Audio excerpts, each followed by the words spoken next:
Be done by robots here in the very near future. Amazon hires hundreds of thousands of employees each year during the holiday rush, but this year it's going to be different. It's going to be a lot different. Applicants won't be engaging with human beings. They're going to be speaking to AI bots. And we've covered this trend a few times, guys. Companies have been outsourcing screening to robots instead of sending them to HR reps or hiring managers for a little while now. But what we're seeing in this case is an escalation of this new technology. For example, last year we covered McDonald's, Wendy's, Taco Bell, 7-Eleven using an AI program called Paradox to screen tens of millions of job applications. I mean, heck, I run a small business and I hire people from all over the world. I've worked with people all over the world. And I've used AI to screen applications. I would put a job listing up on a job board. I'd have people fill out a form. That form would be sent via Zapier over to OpenAI API. OpenAI API would screen all the applicants, rank their responses and fit for the position, and then send me that breakdown via spreadsheet, and then send them, if they ranked highly enough, for example, a 9 or a 10, they'd get a ping for more information. All done by AI, all done by automation. I mean, this is what I would consider AI agent level 1, and I was doing this a couple of years ago. And things have escalated quite a bit since then. So anyway, this Tuesday, Amazon introduced a new hiring philosophy and software that will transform the way that companies hire new staff. And in today's video, we're going to cover this in a little more detail. So make sure you're liked and subscribed so you kind of stay up to date with how AI is changing the world that you live in. Because let's face it, as men, if we're going to remain relevant, respected, and financially free, understanding how hiring and firing and how AI bots are interacting with us is kind of fundamental to that mission of being relevant, respected, and financially free. Because let's face it, if you don't know how this stuff works, you're not going to be relevant. If you're not relevant, you're not going to be able to make any money and gain respect. And if you have no respect, well, then how are you going to have any sort of financial freedom or happiness? It ain't going to line up. Anyway, I digress. Let's get into the video. So Amazon outlines this new AI design philosophy around a concept they call humorphism. Humorphism, you gotta love that, humorphism, which is meant to humanize AI to, quote, adapt to how humans work and not the way around, end quote. So basically they're saying that they want to adapt AI to the humans, not humans to AI, which on paper sounds good, but quite frankly, I'm a little bit skeptical considering they just recently laid off 30,000 corporate employees and said that AI was a primary driving force to a lot of those decisions.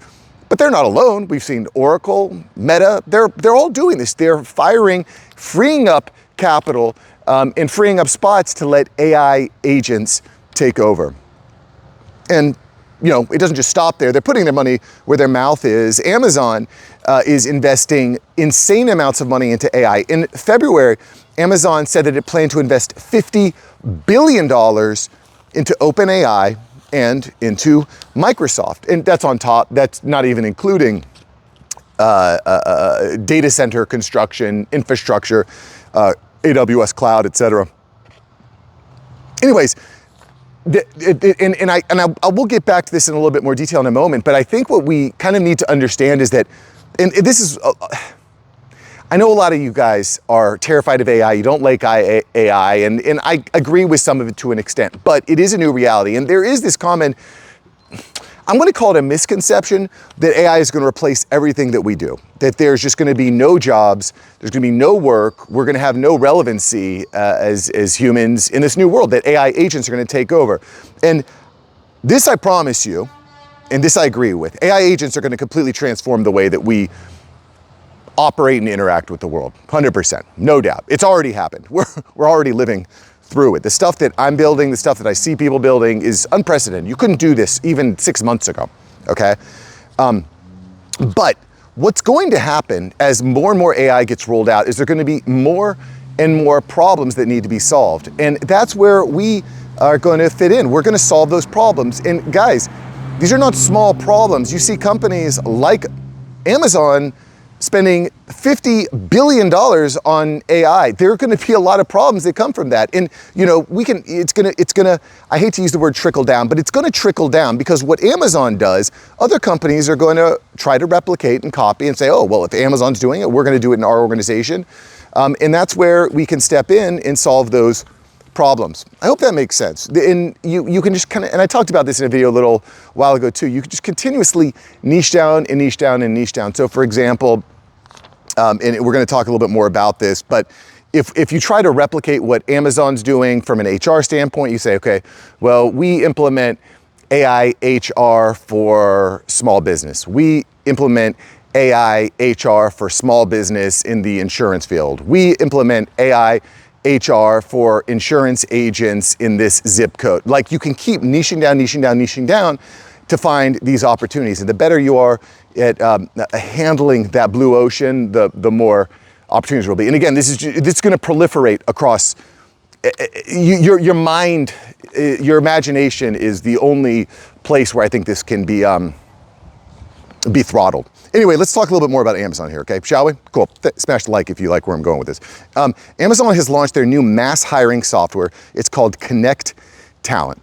And what it's going to do is it's going to help firms find, screen, and recruit workers that are needed for large-scale hiring, such as, again, retailers during peak holiday season selling. And this Connect Talent is driven by AI agents, which are designed to run processes with little to no human interaction. Set and forget it. It's going to just go off. And this is going to lead to massive, massive scale.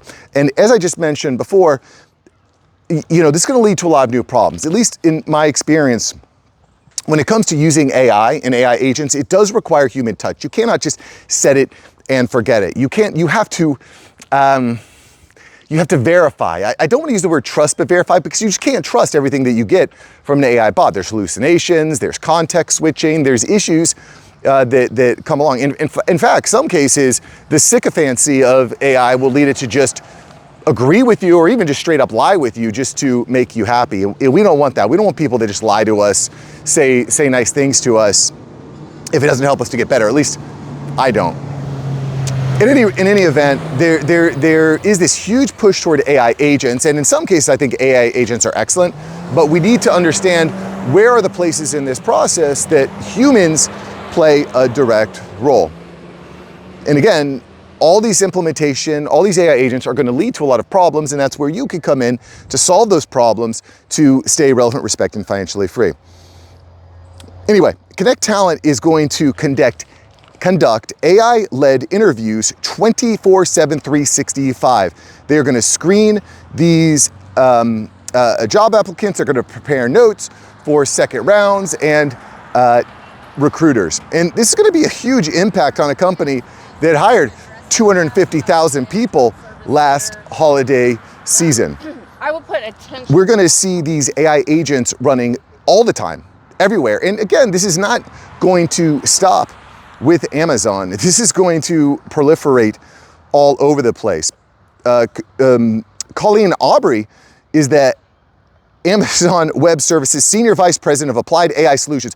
That is a mouthful. How do you fit that on a business card, Colleen? I don't know. But anyway, she's a big deal when it comes to AI solutions. And she said that the candidates are going to know they're being screened by AI. And in fact, she says, quote, "The experience continues to get better and better each iteration we go through. There's some art around making that voice interaction natural and human." And this is where the humorphism philosophy comes into play.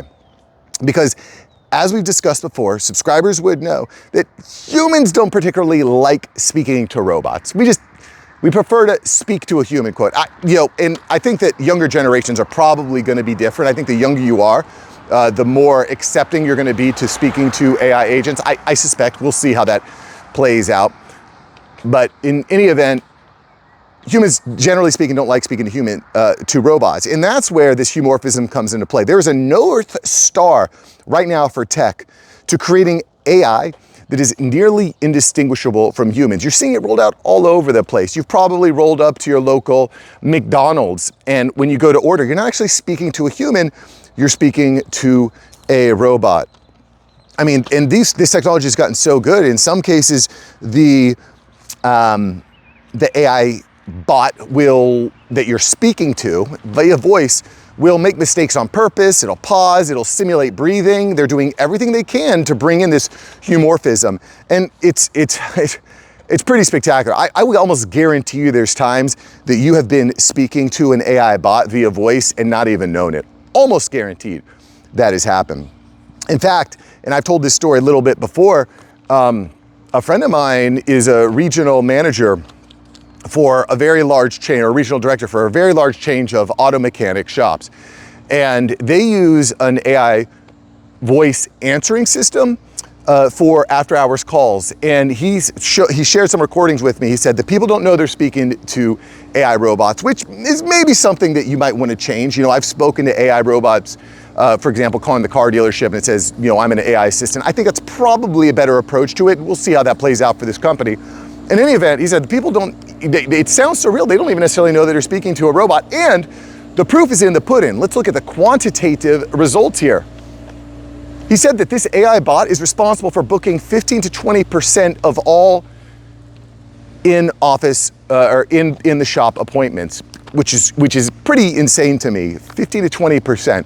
It's only going to escalate. We're going to be at a point pretty soon where it's going to be very hard to speak to a human in most cases when you are calling. And that humorphism is the North Star. The more human the AI sounds, the better the result, and the better the reward for solving that problem. And just to kind of circle back to this idea, guys, there's so much money being spent on AI development right now. And I know it's easy to hate on it and be upset. There's a lot of stuff to, not be thrilled about when it comes to AI. There's a lot of social conundrums, there's problems. Obviously, people are being displaced, which is not a good thing. There are right now a lot of opportunities. You know, we're kind of in a golden age when it comes to software production, the ability to write code with no experience. There are tons of new problems that are being solved by AI, which are creating new problems and new niches to go into. I just think it's a very interesting time to be alive, and the guys like you that are solving these problems are going to find new ways to stand out. And when it comes to this idea of hiring and automation and humorphism, I don't know how to say this. You know, there are a lot of guys out there that want to get hired. There's a lot of companies that want to hire in some cases. And in any event, if you're able to help bridge those gaps and use AI to make it smoother, to make it more scalable, to make it better, I think it's a great niche to be in. And again, I would even consider sub-niching down. You know, if you're starting a side project or small business, maybe you have some experience in hiring, you can develop out these solutions for organizations, maybe not try to serve every organization, but try to serve one, and then try to maximize the results that you can for that one customer, that one client, and then expand that to another. Build out a standard operating procedure, build out a system that's really maximized for that one specific type of customer, and then you replicate that over and over and over. And then that's how you get to your first $1 million in a business. You try to solve that one problem for that one small business, and AI allows you to move faster than ever before.